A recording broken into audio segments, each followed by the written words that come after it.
and welcome to Menage a Typo's Writing in the Wild. This is a segment where we discuss topics that we have either come across in the wild on our own or that viewers have submitted for us to discuss. Today's topic is editing, and while that may sound like a rudimentary topic, you will be shocked by the layers that this one has. So buckle up, and if you do have any questions, please do drop them in the comment section below, and we will do our best to answer them. Now, before we really jump into it, I think it would be good to outline our framework for understanding what editing is, and that is by delineating the types of editing we're talking about. So Jack really pulled this together. There are 4, maybe 5 types of editing that we'll be discussing. Those are developmental editing, line editing, proofreading, and copy editing, and maybe beta editing as well. Aside from that, this will be an open floor, round-robin type of discussion. So Jack, how about you lead off, since you have been professionally editing for the longest among us, and I think you have probably the most experience in this area. So, whenever you write, and here's a big reason why this is a huge topic for all writers, really, but big enough to get into our podcast, is that whenever people say, hey, I've edited my book, then my automatic reaction is, what do you think editing is? Because for so many people, for them, editing is what they did in high school, which is where they wrote a paper, and then they checked over it for spelling, and they made the sentences sound good, and then they were done. And that's editing. And so when they say, yeah, I've edited my book 3 times, they mean they've proofread it. Or they mean they've had a beta, maybe a friend or two, go through it and say, no, this part didn't sound good, or this part was confusing. And then they changed those 1 or 2 parts or adjusted some sentences. And that's an edit. That is not editing. In all technicality, to the definition of the word, you have edited. But we would never call that a full edit of a book. That's a passover at best. In your general lineup, after you finish a book, then you have beta edits. This is my personal setup of editing. Beta edits, where you send it out to general people who, ideally, say you have a slew of readers at your whimsy, then I'm going to use the people who I don't think are especially great at reading at this point in time, just to catch all of the major happenings that can be caught. Just random people reading it, not using up any of my good readers yet. Whatever they come back with, then I will fix best I can, and then I send it to a developmental editor. Developmental editing is what I do, which you'll see us do a lot in our segment, The Book Medium.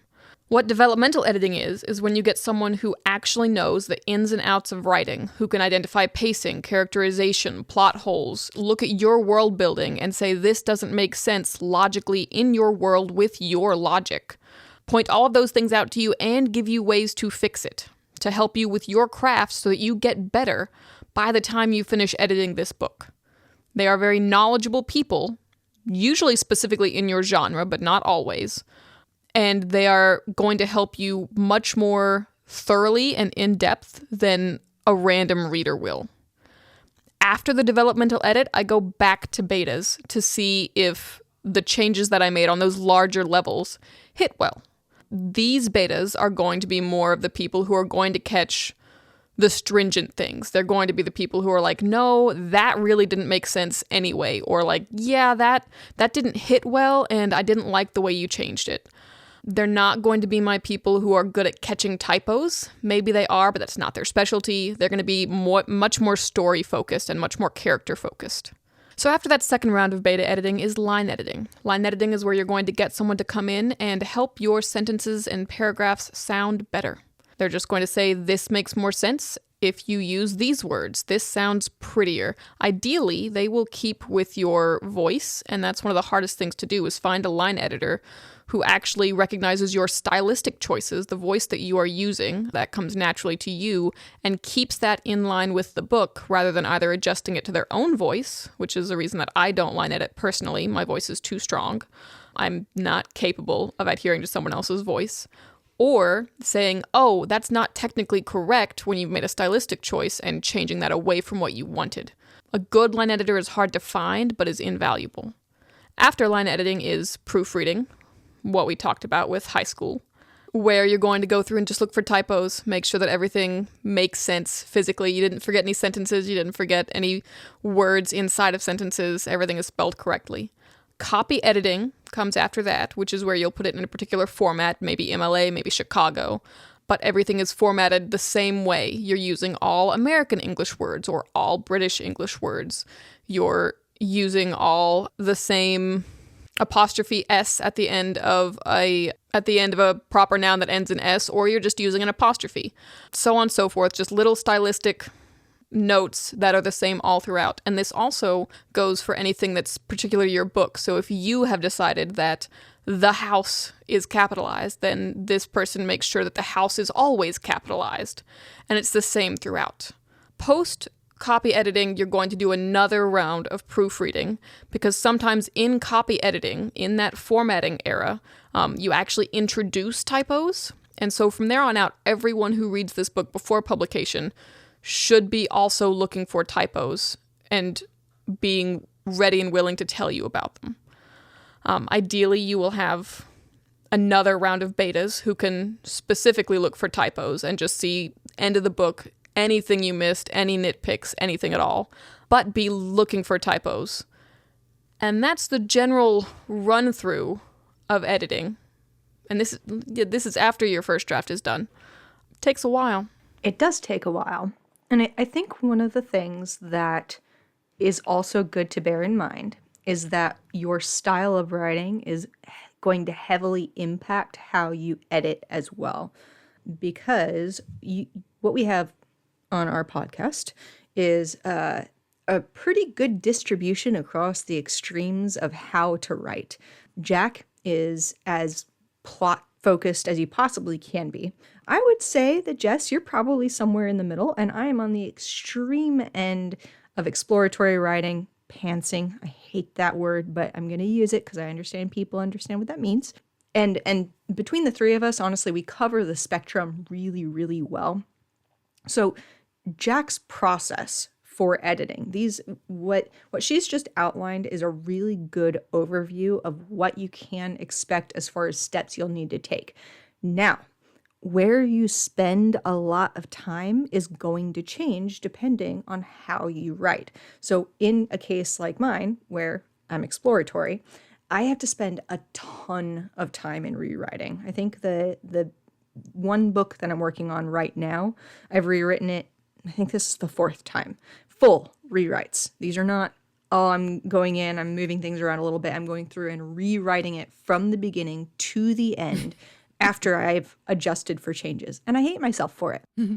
And it's worth noting that all of the editing and types of editing that I have listed, none of those included the self-editing you do, which is what she is describing. Correct. And that's one of the things, though, that I think is extraordinarily important and underserved in the writing community right now, is that self-editing is not handled well at all, if it's handled at all. There's just not a very high expectation, it doesn't seem like, for people to be able to self-edit, and especially not to self-edit to any sort of high standard. Okay, well, let's back up that for a second.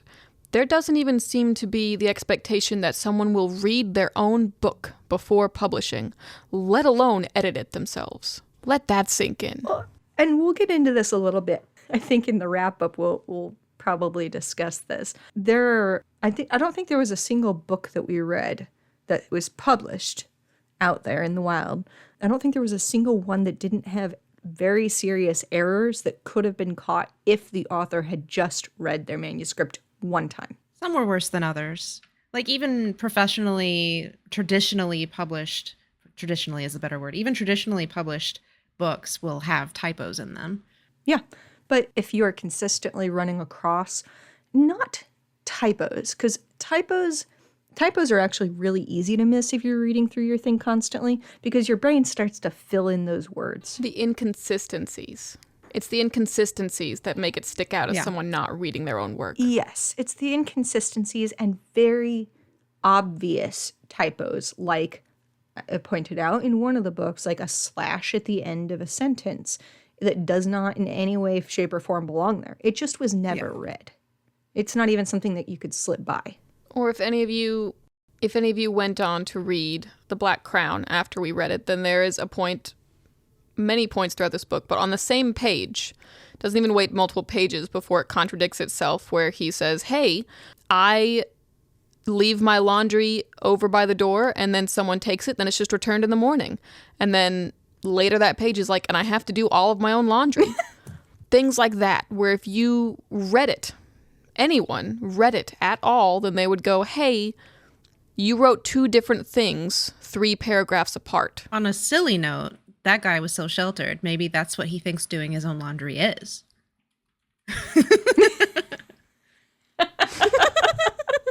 I have to do all my own laundry. Puts it by the door. Puts it off, basket off to the side, suddenly clean and folded. That would be great, actually. That would be fun characterization. If it was on purpose. If it was characterization, yes. But yeah. I would love that. But yeah, just reading through your manuscript and reading through it consistently more than once. You're going to have to do this a lot of times. Huge. And reading through it after having space. Give yourself not a week, not 2 weeks, give yourself months.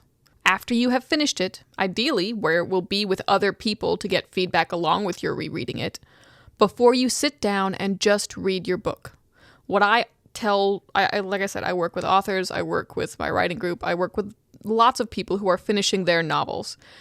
And what I always tell them they need to do is print their book out, take a pen or a notebook or whatever you're going to take notes in, bunches of sticky notes, and just read it and write notes of what you want to do to it. Do not edit as you go. Because the problem with editing as you go for a full manuscript is that you can't say for positive that the thing that you need to change isn't something that you already changed. You're making a new version as you go. So you can't be finished and then be like, okay, I need to make these changes because maybe you already did, or maybe that was in another version, or maybe you just thought about doing it. Do not make changes as you go when you are reading through your full manuscript. Let yourself know what to do later so that you know exactly what has gone on. You know exactly what you wrote, what you didn't include, and your mind isn't a jumble of, I should, I did, I might have. I can speak to that, as I just got my printed out copy of my book that I haven't worked on in like a year or more. And so I'm just starting to read through it again and making notes in the margins of what I want to change. And, you know, I'm going to read through the whole thing before I make changes. But I already got to a point where I remember back when I was still working on it, like frequently, that I was like, I need to fix this thing. I need to fix this thing. So I was expecting to get to that point in the book and have to make that remark about having to fix that. And I had already fixed that in a previous draft. Isn't that the best feeling, though? Yeah. It's been such a long time, though, that like it's almost like a blank slate. Almost. But that's the thing. And I think the point of this is that there is no rushing the editing process, and yet there is nothing that offers a greater temptation to rush than editing. Because you have this dream. You want your work to be out there. You want other people to be able to read it. You're excited about it. And you know what? That's a great place for a writing group. That's one of the reasons why I think if you can join an in-person writing group, I'm not a huge fan of the online ones, to be quite honest. The internet is whatever, but it's just not a good substitute for it. Get in with an in-person writing group. And even if there's definitely some things about this, and I think this will probably be a topic for, you know, a later discussion. How to find a good writing group, what makes a good writing group, how to divorce a bad writing group, things like that. But a good, solid writing group is going to give you so much momentum because you're going to be presenting your work regularly. You're going to be offering it up for scrutiny. So over time, you're kind of inoculating yourself against some of that fear that comes with putting your work out there. And it gives you a little bit of a thicker skin. You will get people who are they don't understand it very well. Sometimes people are just completely wrong. And sometimes they're right in a way that really stinking hurts too. But the good thing about it is that you're getting your work out there regularly. You are having people who are excited about it with you and excited to help you fix it. And that can give you a lot of momentum when you're going through what is an arduous process. Editing is hard. It's hard, and nobody's going to pretend otherwise. But that's one of the reasons why you have to develop it like a discipline. That's Marianne. Yeah, agreed. Well said. One of the big things about why you should also take it to a writing group, take it to do any of these editing steps with other people, even just taking space before hitting publish, because so many people finish it and it's beautiful and they go for it. As you can tell by our lineup of books that we just read. I remember being at the stage, pre-ego crushing, where I finished a book and it was what I wanted, and I couldn't imagine it getting better because I wrote the book that I wanted. And so obviously editing wasn't going to help very much past proofreading because it was already good. The amount that you will get better in the coming months of writing after you finish your book, when you're waiting on that feedback, when you're just sitting there waiting for you to look at it again, is insane. And if you just read through your book another time, if you listen when people say, this felt slow, that character felt flat, and don't just assume that they suck, or they're mean, or they didn't get it, you can make it better. You can always make it better. And I know that feeling, and I know that thought process, that obviously it's the best that it's ever going to be. But someday, ideally, you will look back and go, that was very silly of me. I was so young. Even if you're 60 when you're thinking it, that was very silly of me. And when you get, this is a big thing, if any of you get feedback from other people, good or bad, right or wrong, know that what they are doing is not insulting you. Even if they mean to insult you, that's not the way to take it. All of these things are just what people can think and can interpret your writing as when they're reading it. And if it bothers you enough that you cannot stand it, change something in your book so they don't come to that conclusion. And if you're like, cool, it doesn't really matter if you came to that wrong conclusion overall in the book, you can leave it up to you. But all it is feedback, because no matter how much you hate it or love it or whatever, that's something that someone thought while reading your book. That's a conclusion that someone came to off of the words that you wrote down. So take that into account if you don't want more people coming to that conclusion, having that reaction. Yeah, and I think one of the things that we should probably explain is what the term ego crushing is, because it sounds pretty aggressive, to be quite honest, and I think it sounds like we're coming at it from this very elitist, like, oh, all of these people and their egos, they know nothing. And it's actually quite the opposite. To be clear, I made the term up.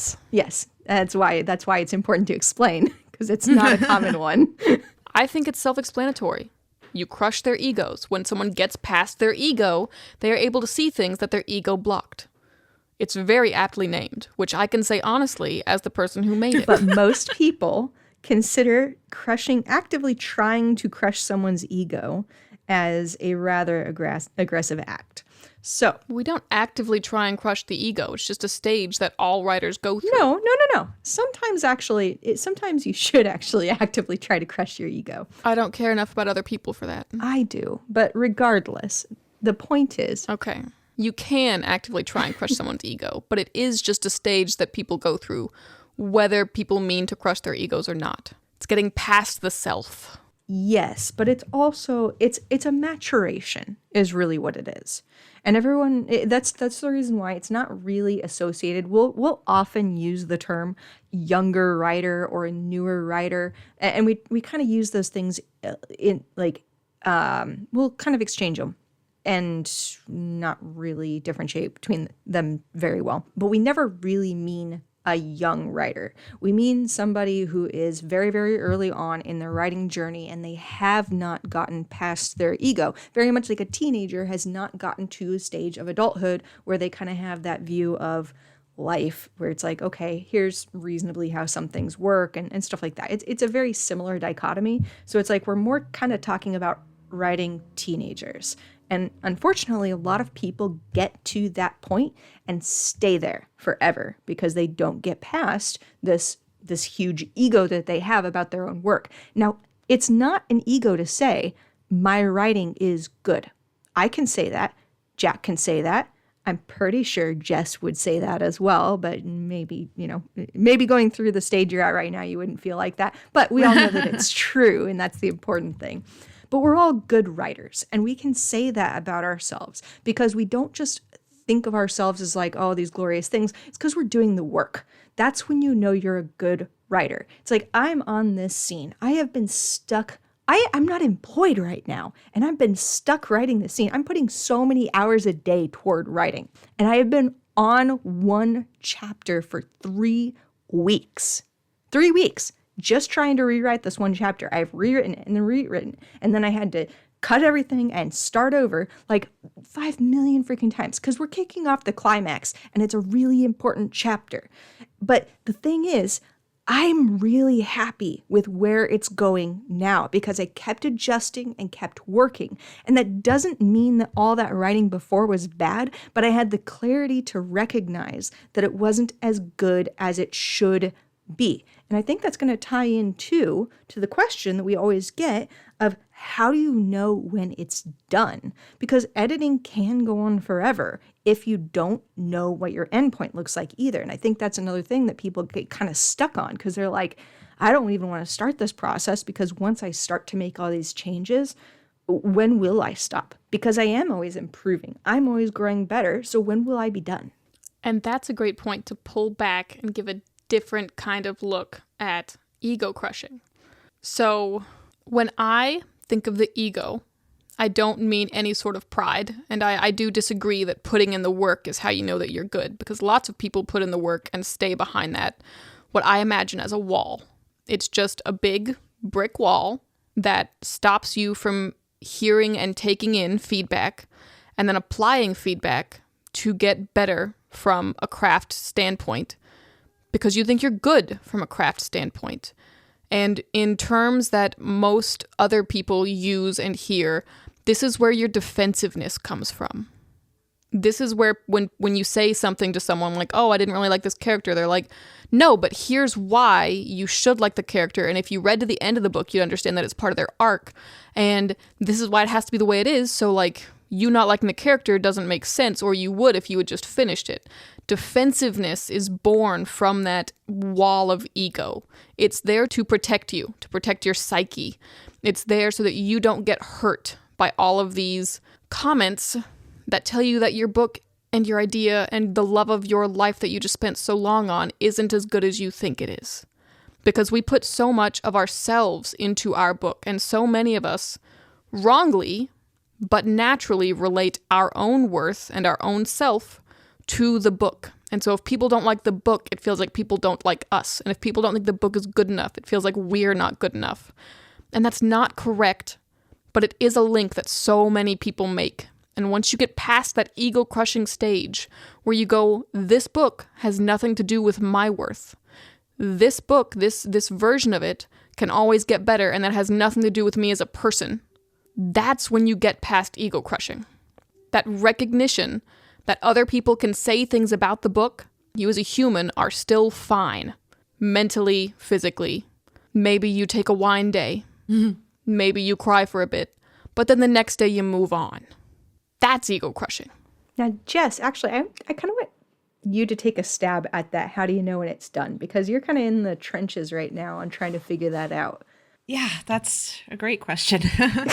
And I told you guys when I started editing and I saw how much red ink I was putting on my own pages, that we had the discussion about how that's a good sign because I've improved so much and I'm going to be able to make it so much better.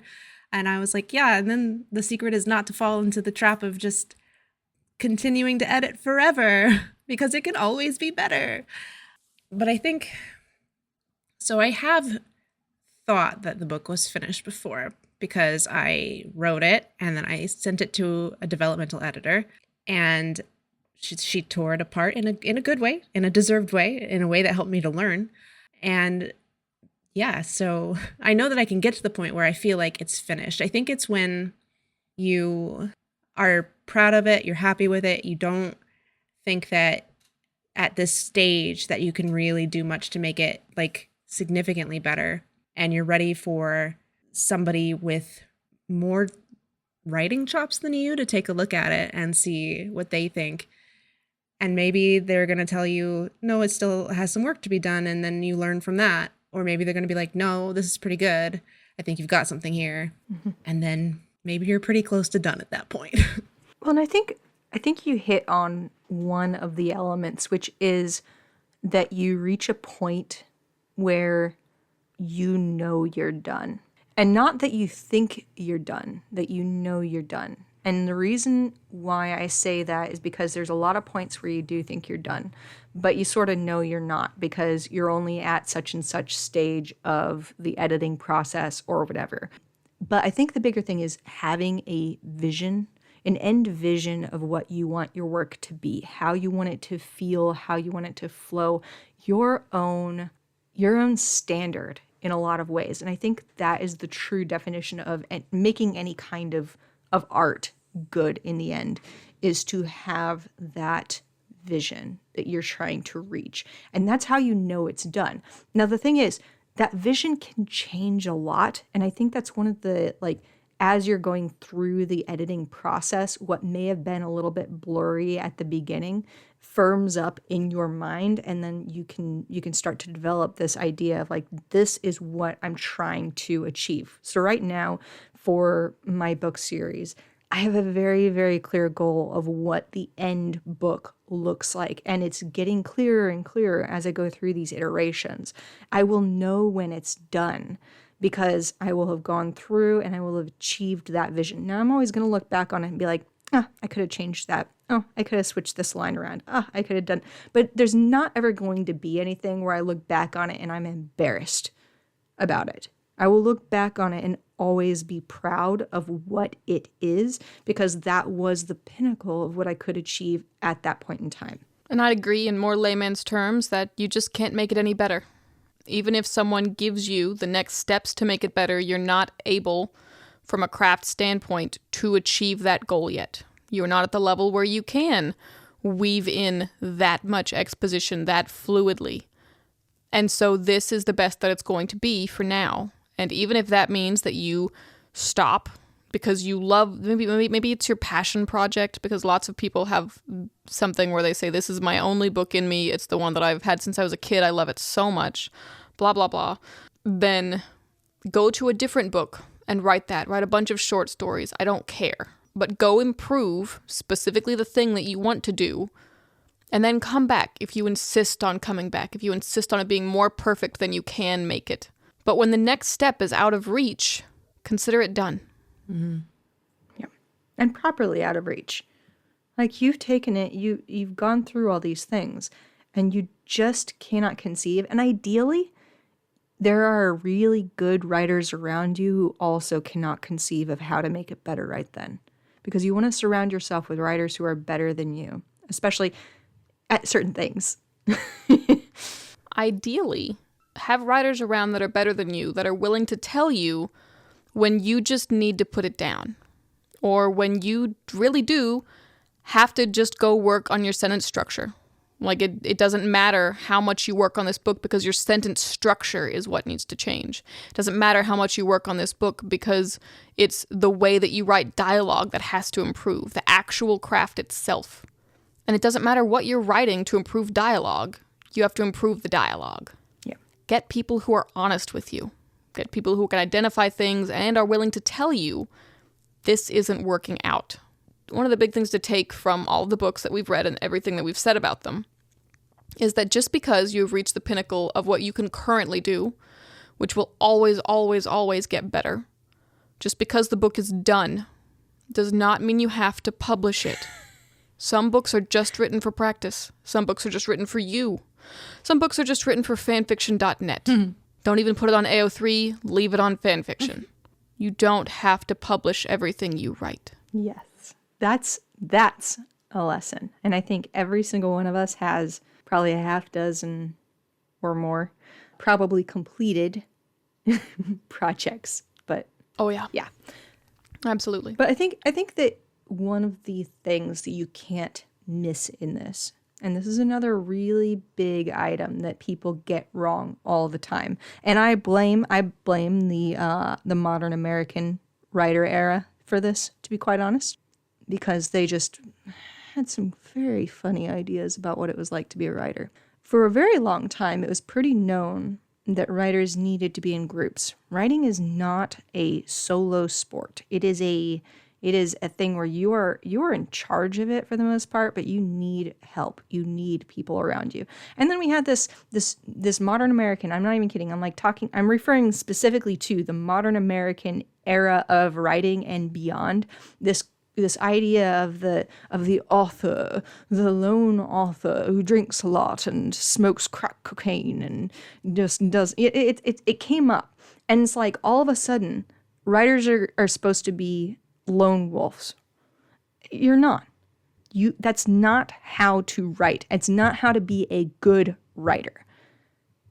You want to develop a group around you of very good writers that you can bounce ideas off of, that you can go to on the days when you feel like shit about your writing, because those are going to come no matter what. No matter how good a writer you are, you're going to feel that some days. Fact. And then there are days whenever you're feeling really, really, really good and you want somebody to talk to about it. You want to be able to tell them. Just today, I reached out to Jack and I was like, this thing is going so well. And I'm so excited about it. And I'm actually a good writer. It's amazing. Because those days are Also a fact. But those days are few and far between too.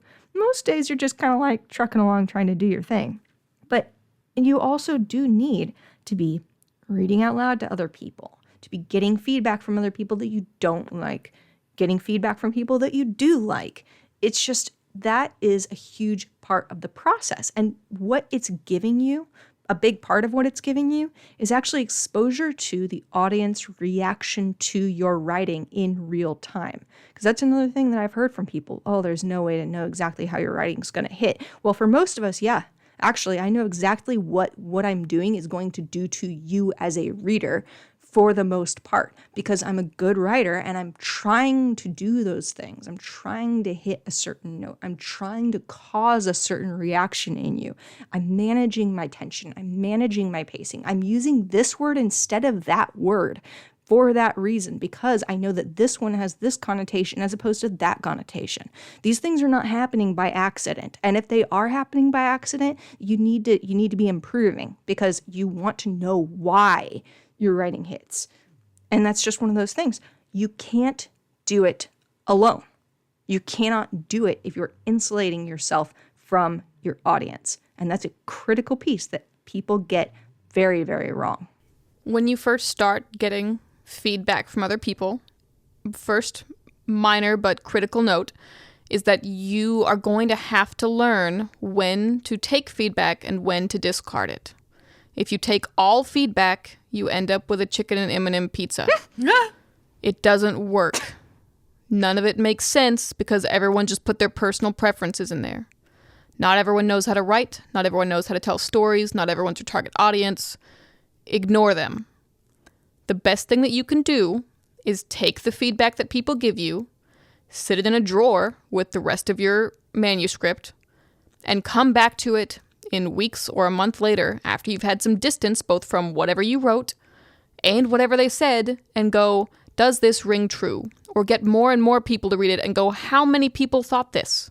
If 6 out of 7 thought it, you probably should change something. And I think the last thing that I want to say about this is that we talk about this very seriously because we're very passionate about it. Because it means a lot to us and we believe it wholeheartedly. Editing matters. Editing uplifts. Editing improves. But it's also a lot of fun. Sarah said how hard it is, and that's true. But once you learn how to edit, Once you understand that going through the editing process is going to take a rough, dirty gem and cut it into a pristine diamond that's going to just wow people to glance at, like the feeling that you get whenever you edit well, and the feeling that you will learn to get when you move toward editing because you know how much better it's going to hit, is amazing. It's only whenever you don't understand that editing this will make it wonderful, that editing feels like a step you can skip, or a step that you dread so much you would rather just put the book aside and never touch it again. Editing can be a lot of fun if you let it. Did I sound passionate about it? That's complete. No, not at all. That's why she said serious. But you're right. And I think what people don't understand about editing, and this is one of the things that once you understand it, it completely changes everything about how you write, about how you edit, how you approach editing, everything, is that editing is the process of achieving potential. That's it. Everything has raw potential. We all joke about the shitty first draft, but everyone secretly believes, pre-ego crushing, everyone secretly believes that they're immune to the shitty first draft. You're not. It's terrible. Trust me. I've read it. It's bad. Even I write terrible first drafts, and I'm really, really good. Yeah. I'm the worst. Mine is the literary equivalent of MRSA. Hers is worse than mine. I will give her that. It's very bad. But yeah, and I think going back to your mention, because I think that's another important point of you don't just take everything everyone says and just do whatever. I think a big part of that is the difference between accepting feedback and accepting prescription, because everyone always has a way that they think you should fix something, but you never take their suggestions. Even the really, really good people. Jack never takes my suggestions. I never take Jack's suggestions, like 9 times out of 10, because it's like we'll suggest something and then you use that as a springboard for something even better, and then it becomes like it compounds somehow and becomes even better. So it's amazing. But that's I think one of the delineations there is that feedback of like, hey, I didn't get this, that you want to get to. Because sometimes when somebody says, I actually had somebody say that they didn't like how much, this is going to sound so bad, they didn't like how much my character's dad beat him up. And I'm like, he's just going to do that. Like, but then I took that into account, though, whenever I was going into this draft. And I was like, you know what, though? There's a lot of these places where there was unnecessary conflict that was out of character between them. And there were also times when it was okay to let them they have a very fraught relationship, when it was okay to sort of let them be more chill with each other. And because of that, it actually has toned down the like sense of violence between them. So it was one of those things where I couldn't just take it out, but also I was like, okay, there is something off there though. And whenever I was going through then and evaluating it and doing my own read through later, I was able to identify like that's why, because I have it here, and this one it doesn't make any sense, and this one doesn't make any sense. And it actually stemmed from me still misunderstanding almost 6 years later, me still misunderstanding who my character is at this stage in the series. So, fuck my life. But I got it. I finally figured it out. That's the important thing. I've been working on mine for longer. And for those of you who don't know about Sarah, this is her ideally last self-editing draft before she sends things out. She wrote the entire series, 5 books, so that because she is an exploratory writer, and so she needed to know how they developed and how they ended before she could edit everything. And so now she's editing book 1 so that who he starts as, her main character, aligns with who he ends up as and what she needs for the rest of the books. So that 5 years that she's working on this, it's not one book, it's a series of books, and where she finished them all, and then she just went back to the first book and is rewriting that again to be in line. But she does know that like once she hits this what she just described. This is amazing. This is what I wanted. That makes sense. She's sending it out so that she can actually get other feedback and make it better through that process that we described at the beginning. Correct. And also, Jess, I do not envy your position. Thanks. Everyone, I don't know how many of you comment or want to comment, but please comment that Jess should pretty please finish her book so that Jack can read it, because Jack really wants to read it and thinks about it all the time, but can't read it because she hasn't finished it. But I can't say that so much because it'll sound naggy, and I don't want to do that. So if you strangers could do it for me, I'd appreciate that. Thanks. And also, if you do have any questions about stuff and you're like, hey, this does not make any sense to me, or I keep coming across this issue, comment below, because we will actually take those into account and we'll try to answer those as best as possible. Obviously, like we said, this is a team sport. So if you guys are struggling with something, if you're stuck on a place, if you are running into an issue constantly in your own work or in your own writing process, just ask the question, and we'll see what we can do to get things answered for you so that you can start to move forward, because that's the goal. And the same goes with clarifying terms. Like if you keep getting feedback that you don't understand, like someone saying show, don't tell, or your characters all have the same voice, or blah, blah, blah, where people have heard these phrases and then regurgitate these phrases to you, and they may or may not know what they mean. Show, don't tell is one of the most misused phrases that I hear constantly, where people say it and they're incorrect. Yeah. Just all over the place. Not what it means, not what they're referring to, not what should be fixed. If things like that are happening to you, feel free to ask us, is this phrase, like, what does it actually mean? What does it apply to? How do you use it correctly? And we'll do our best to help you out. Probably. Don't even get me started on show, don't tell. It's a bad one. Dude, well, the thing is, it's fine as like early writing advice. Some other Yeah. time. Yeah. It's got so many problems. But yeah, I mean, I think as far as the topic of editing goes, hopefully that was a good overview and kind of gave you guys some insight into how we think about it, how we're interacting with it. Do you guys have any additional feedback? Any thoughts? I think my main notes I've already said, and other than that, it's just please edit. Please edit. I don't want to read your unedited manuscript. I don't want your unedited manuscript to be the voice or face of indie publishing. I want you to get better and be proud of your work in a way that other people aren't making YouTube videos about you and pointing out all its flaws. Please edit. Please. I third that. For the love of all that's good and holy. 3 out of 3, please edit. All right. Well, thank you guys for joining us for this topic discussion. We'll have another one posted a little bit later in the season as well. But yeah, and if you do have any questions, like I said, feel free to post them below, and we'll get to them. And any topic discussions you would like us to go over. Oh yeah, for sure. Obviously, there's a lot of bad writing advice out there, guys. So stay sharp. Don't just take feedback from anyone. Take feedback from us.